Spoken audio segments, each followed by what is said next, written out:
കുട്ടിക്കാലം മുതലേ വണ്ടികളോടും ഡ്രൈവിങ്ങിനോടും കമ്പം. അച്ഛൻ മെക്കാനിക്കാണ്.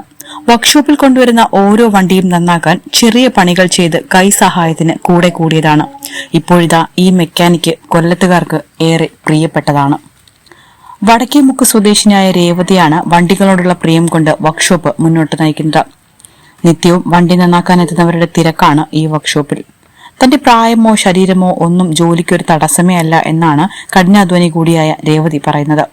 ഗ്രീസും കരിയും പുകയും ഒക്കെയാണ് ചുറ്റിലും. എന്നാലും ഇത് തന്നെയാണ് ജീവിതവും ഇഷ്ടവുമെന്ന് രേവതി പറയുന്നു. ഞാൻ ഇവിടെ നിൽക്കാൻ തുടങ്ങി കൊറോണ കഴിഞ്ഞിട്ട് നിൽക്കാൻ തുടങ്ങിയതാ. കൊറോണ ടൈമില് ഇവിടെ സ്റ്റാഫ് ഇല്ലായിരുന്നു. ഇല്ല നമുക്ക് ആഴ്ചയിൽ 2 പ്രാവശ്യം 1 പ്രാവശ്യം വർക്ക്ഷോപ്പ് തുറക്കാനുണ്ടായിരുന്നു. ഇന്ന് അച്ഛൻ്റെ കൂടെ കൂടി അതിന് മുന്നേ വരണമെന്ന് ആഗ്രഹം ഉണ്ടായിരുന്നു, പക്ഷെ കൊണ്ടുവന്നില്ല. ഭയങ്കര കട്ട് പണിയാ, ചൂടൊക്കെ ഇല്ലയോ. അപ്പൊ പിന്നെ ഇതൊക്കെ എന്റെ കൈ കരിയാവോതൊക്കെ പറഞ്ഞ് കൊണ്ടുവന്നില്ല.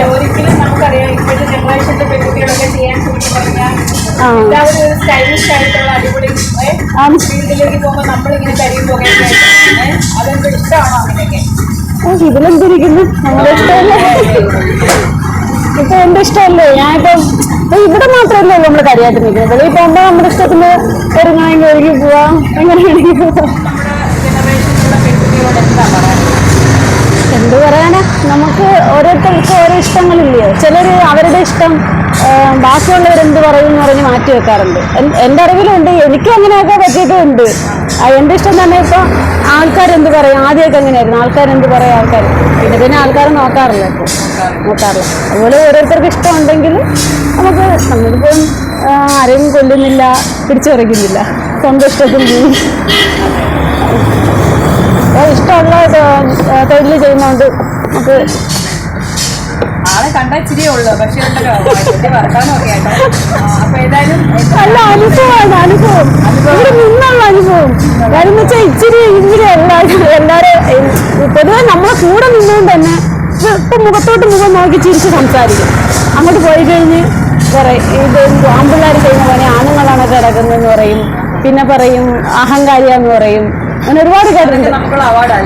പിന്നെ അവർ പറയും തോറും എനിക്ക് എന്ത് ഞാൻ ഇതിനകത്തോട്ട് ചെയ്യാറുണ്ട്. അവർ പറയും തോറും ഇവർ പറയാതെ നമ്മുടെ ഇഷ്ടത്തിന് വിട്ടു കഴിഞ്ഞാൽ നമുക്കത് തോന്നത്തില്ല. ഇതിപ്പോ നമ്മളൊരു ജോലി ചെയ്യുമ്പോഴോ എന്തെങ്കിലും ചെയ്താലും നമ്മളെ അങ്ങ് താഴ്ത്തുക. ഇപ്പൊ പറയുമ്പോഴത്തേക്കിനും എന്താ നമ്മൾ ചെയ്താൽ എന്താ എന്ന് തോന്നിപ്പോവാണ്. അതുകൊണ്ടല്ല, വേറെ ഒന്നും കൊണ്ടല്ല. എന്റെ അറിവില് ചോദിച്ചിട്ടുണ്ട് എന്റെ അടുത്ത് ഒരുപാട് പേര്. പക്ഷെ ഇവിടെ ഞങ്ങളുടെ കട ആയതുകൊണ്ട് ഇപ്പൊ ഞാൻ നിൽക്കും. ഇപ്പൊ വെളിയിൽ നിന്ന് ഒരാൾ വരും, അത് എങ്ങനെ എനിക്ക് അറിയത്തില്ല. ഞാൻ അത് അച്ഛനോട്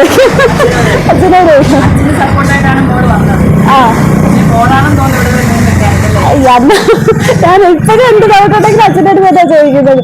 അത് അറിയാമെങ്കിൽ നമുക്കറിയാമായിരിക്കും, പക്ഷെ എന്നാൽ അച്ഛനോട് ചോദിച്ചിട്ട് കൺഫേം ചെയ്തിട്ട്.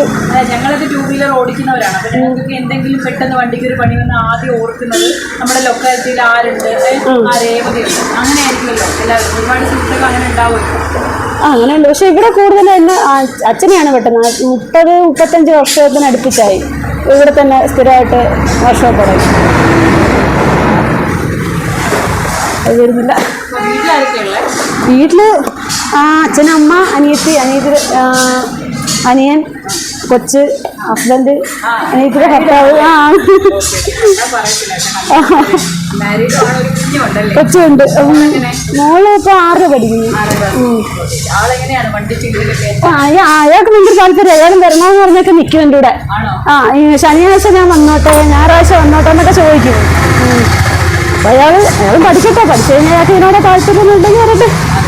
രേവതിയുടെ ഇഷ്ടങ്ങൾക്ക് കട്ട സപ്പോർട്ടുമായി അച്ഛനാണ് കൂടെയുള്ളത്. അച്ഛനും അനിയനും ഉണ്ട്. രേവതിയുടെ ഗുരുവാണല്ലേ? എന്താണ് ഇപ്പൊ മോള് ഇപ്പൊ ഈ ഒരു ഫീൽഡിലേക്ക് ഇറങ്ങിയപ്പോ എന്താ അച്ഛന് പറയാനുള്ളത്? അത് മോളുടെ ഇഷ്ടപ്രകാരം തന്നെ കേടിക്ക് ആണല്ലേ. അതിന്റെ നേരത്തെ കൊച്ചു പ്രായത്തിലെ ഇഷ്ടം മോട്ടാർ ആണോ? കൊച്ചിലേ ഇരുന്ന് ഇഷ്ടം അതുകൊണ്ട് ഇപ്പൊ സപ്പോർട്ടായിരുന്നു അന്നോട്ടെ. അതിന് തൊട്ടേ സപ്പോർട്ട്. എങ്കിലും എല്ലാ അച്ഛന്മാരും ഇങ്ങനെ സപ്പോർട്ട് ചെയ്യുമെങ്കിലും ഇങ്ങനെ ഒരു ഫീൽഡിലേക്ക് ഇറങ്ങാന്ന് പറഞ്ഞു കഴിഞ്ഞാൽ അതൊരു ഈ ഫീൽഡ് നല്ല ഫീൽഡ് അല്ല. അതെ അതെ അതെ നല്ല ഫീൽഡാണ്. നല്ല ഒരു ഡോക്ടറിന്റെ കണക്ക് ഒരു നല്ല ഫീൽഡ് അല്ല ഇത്. അതെ അതെ ആദ്യമെങ്കിൽ താന്ന് നിൽക്കണോണ്ടില്ല നമ്മോട് പേരുടെ വണ്ടി പണിഞ്ഞൊരു കംപ്ലൈന്റ് കണ്ടുപിടിച്ച് കൊടുക്കാം. അതൊരു നല്ലൊരു ഫീൽഡ്. എല്ലാം പഠിപ്പിച്ചോ? എല്ലാം ഒരുവിധമായി. ഇന്നൊരു കുറച്ച് കാര്യങ്ങളുണ്ട്. ഓടി വന്ന് നിൽക്കുന്ന വണ്ടിക്ക് കംപ്ലൈന്റ് കണ്ടുപിടിക്കാൻ പറ്റത്തില്ല മോൾക്ക്. അത് പഠിക്കും. എന്നൊരു കൊല്ലത്ത് ഗവൺമെന്റ് അതും പഠിപ്പിച്ചു കൊടുത്തു. ആണോ? ഓക്കെ. എത്ര വർഷമായി ഇപ്പൊ അപ്പനും മോളും? 3.5 കൊല്ലമാണ്. 3.5 കൊല്ലമാണല്ലേ? Okay okay. വർക്കൊക്കെ കിട്ടുന്നുണ്ടോ? നന്നായിട്ട് കിട്ടുന്നുണ്ടല്ലേ? ഓക്കെ. നമുക്കറിയാം നമ്മുടെ സമൂഹം പല രീതിയിൽ കാണുന്ന ആളുകൾ. ചിലര് മോശം പറയും, ചിലര് നല്ലത് പറയും. കൂടുതൽ ആൾക്കാർ നല്ലത് തന്നെ പറയും. ഈ ലൊക്കാലിറ്റിയെ പുറത്തേക്ക് കൂടുതൽ ആൾക്കാർ ഫുൾ സപ്പോർട്ട് മോൾക്ക്. ഓക്കെ. അപ്പൊ മോശം പറയുന്ന ആൾക്കാരോട് എന്താ ആൾക്കാരുണ്ട്. അവരോട് എന്താ പറയാനുള്ളത്? അവരുടെ അമ്മ പറഞ്ഞ് മനസ്സിലാക്കി കൊടുക്കും. ഈ പെങ്കൊച്ചുകൾ ഇന്നാണൊക്കെ പണി. നാം പറഞ്ഞാൽ തലയുള്ള പിള്ളേർ പണിയും, തലയില്ലാതെ പിള്ളേർ പണിയത്തില്ല. ഇതാണെങ്കിൽ നല്ല രീതിയിൽ തല വർക്ക് ചെയ്തേ പറ്റൂ.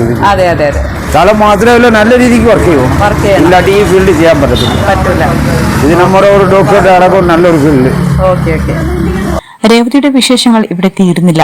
ഒരുപാട് വാഹനങ്ങളുടെ തിരക്കുകൾക്കിടയിലും നമുക്ക് വേണ്ടി അല്പസമയം ചിലവഴിച്ച രേവതിക്ക് എല്ലാ ആശംസകളും നേരുന്നു. This is Bilu and Signing from VMTV News.